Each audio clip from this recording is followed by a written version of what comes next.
میرے پاس ایک نوجوان آیا کہ میرا بیوی سے جھگڑا ہوتا ہے روزانہ، مجھے کوئی وظیفہ دو۔ میں نے کہا بیویوں پہ وظیفہ چلتا ہی نہیں ہے۔ کہنے لگا تعویذ دو تعویذ۔ میں نے کہا بیویوں پہ تعویذ نہیں چلتے۔ میں نے کہا پھر کیا کروں؟ میں نے کہا ایک سنت ہے، اس پہ عمل کرو۔ ہاں میں نے کہا ایسا کرو، جب تم کھانا کھانے بیٹھو نا تو 1-2 نوالے روزانہ اپنے ہاتھ سے کھلا دیا کرو۔ کہنے لگا اس سے کیا ہوگا؟ میں نے کہا تم دیکھ لینا کیا ہوگا۔ تو چند دن گزرے، اس کا فون آیا حال احوال پوچھنے۔ میں نے کہا وہ میرے والا کام کیا تھا؟ کہا نہیں۔ میں کیوں؟ کہتا شرم آتی۔ تو میں نے کہا بیوی سے لڑتے شرم نہیں آتی؟ بولا کمزور سے بھی کوئی لڑتا ہے، عورت تو کمزور ہے بیچارے، اس سے بھی کوئی لڑتا ہے، تم برداشت کرو۔ کہا جاؤ یہ کرو پھر مجھے بتاؤ۔ 2 گھنٹے بعد اس کا فون آیا، کہا مولانا صاحب کمال ہوا، جب میں نے اس کے منہ میں لقمہ ڈالا اس کا منہ وہیں کھلا رہے گا۔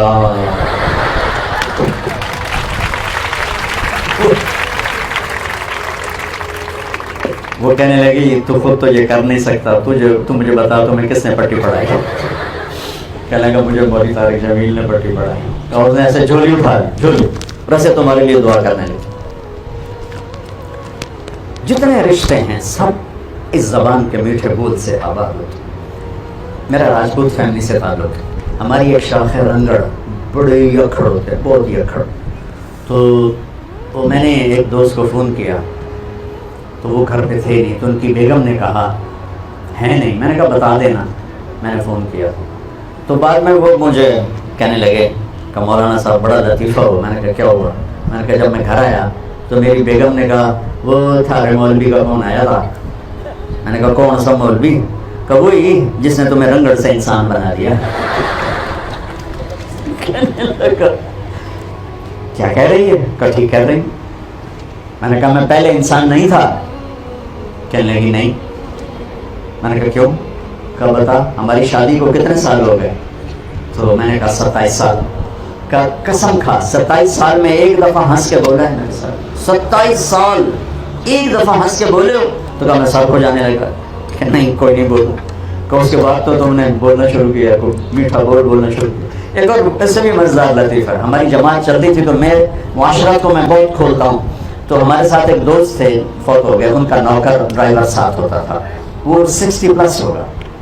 تو وہ مجھ سے نا ایک دن اپنی سرائکے میں کہنے لگا مولانا صاحب میں اپنی بیگم نو آخیا ہوں میرا دل ہے تینوں منجی تے باواں تیرے پیر دھوتے وہ پانی پیواں، تو اس میں آخیا لکھ لعنت اس 50 سال تو مینوں لتر مارن تے ہن مینوں پیا نہیں ہے انا میں تیرے پیر دھوتے پیواں کہ مینوں پتہ ہی کوئی نہ ہی پہلے بھئی بیویاں نال بھی چنگا کریندا، میں تو یہ سنیا ہے بھئی لتر وچ رکھو کہ مجھے پتہ ہی اب چلا ہے کہ بھئی بیویوں سے بھی اچھا سلوک کیا جاتا۔ تو گھروں کے مسائل کسی بھی رشتے کو آپ بچانا چاہتے ہیں تو ایک لطیفہ بھی ہے، واقعہ بھی ہے، میرے گھر کا واقعہ ہے۔ ہماری دھوبن تھی ماسی شریفہ مغربی شریف رحمۃ اللہ علیہ، وہ آئی میری بہن کے پاس، کبھی بھی میری نوواں بڑیاں لڑدیاں میرے نال، میں نے کوئی تمیز دے ساریاں میریاں نوکر بن جاؤں تھی۔ وہ خود شیرنی اللہ کے فضل سے سب کو آگے لگایا ہوا تھا، لڑتی خود تھی وہ۔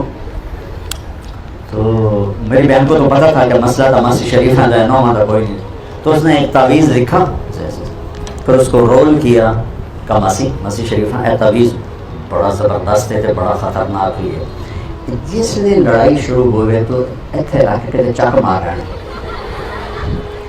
بولنا نہیں، جے تعویذ بچ گیا تیرا گھر آباد ہو جائے گا، جے تعویذ ڈھہ گیا تو سب تو پہلے مر جانا۔ 8ویں دن وہ آئے، کبھی بھی تو بڑا چنگا تعویذ دیتا، میری ساری لڑائی ختم ہو گئی۔ کیوں؟ ماسی شریفہ چپ ہو گئی تو لڑنا کیا؟ تو میں آپ سب بچیوں کو یہ تعویذ دے کے جا رہا ہوں کہ مجھے پتہ ہے سسرال بڑا ظالم ہے، تم یہ تعویذ منہ میں ڈال لینا، انشاءاللہ پتھر سے پتھر بھی موم ہو جائیں گے، کیونکہ چپ رہنا بہت بڑی فتح ہے، بہت بڑی فتح ہے، خاموش رہ، پی جا ایام کی تلخی کو بھی ہنس کے ناصر، غم کو سہنے میں بھی قدرت نے مزہ رکھا ہے۔ جو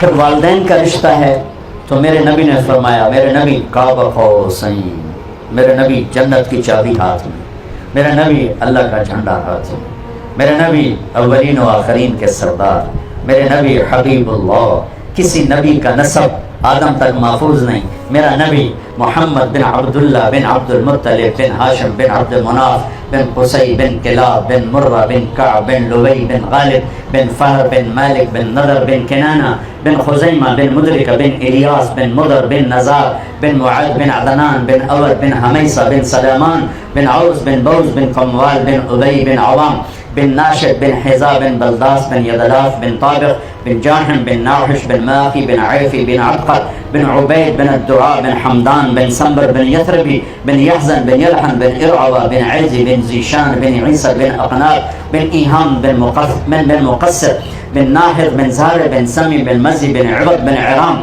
بن قیدار بن اسماعیل بن ابراہیم بن آذر بن ناحور بن سرور بن رعود بن فائد بن عابر بن ارفخشاد بن سام بن نوح بن لامک بن متوشال بن ادریس بن یرد بن ملہلیل بن قینان بن آنوش بن شیس و بن آدم علیہ السلام۔ میرے نبی نے فرمایا جس کو اللہ نے 2 بہنیں دی اور اس نے ان کا حق ادا کیا، دیکھو قیامت تک آپ کی نظر تھی، کیا آپ کو پتا تھا بر صغیر کے معاشرے میں بہنوں کو وراثت میں کوئی حق نہیں ملے گا؟ تو آپ اس وقت کہہ رہے ہیں جب ابھی عرب میں بھی یہی دستور تھا، بہنوں کو کچھ نہیں دیتے تھے، سارا عرب کھاتے تھے، اور ہمارا بھی یہی دستور ہے، بیٹیوں کو کچھ نہیں ملتا، سب بیٹے لے جاتے ہیں۔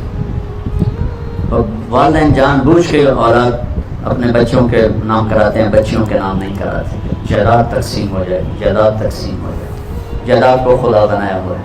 تو میرے نبی نے فرمایا جس کو اللہ نے دو بہنیں دی اور اس نے ان کا حق ادا کیا تو وہ جنت میں داخل ہو گیا۔ اولاد کی تربیت، جس کو اللہ نے 3 بیٹیاں دی اور اس نے ان کو ڈولی میں بٹھا دیا تو جنت اس پہ واجب ہو گئی۔ ایک صحابی بولے یا رسول اللہ 2 ہوں، آپ نے کہا 2 ہوں شادی کر دے اس پہ جنت واجب۔ ایک نے کہا 1 بیٹی ہوگا، 1 کو بھی ڈولی میں بٹھا دے گا تو جنت واجب ہو جائے۔ تو میرے عزیز ہو، یہ ایک خوبصورت زندگی ہے جو ہمارے نبی ہمیں سکھا کے گئے۔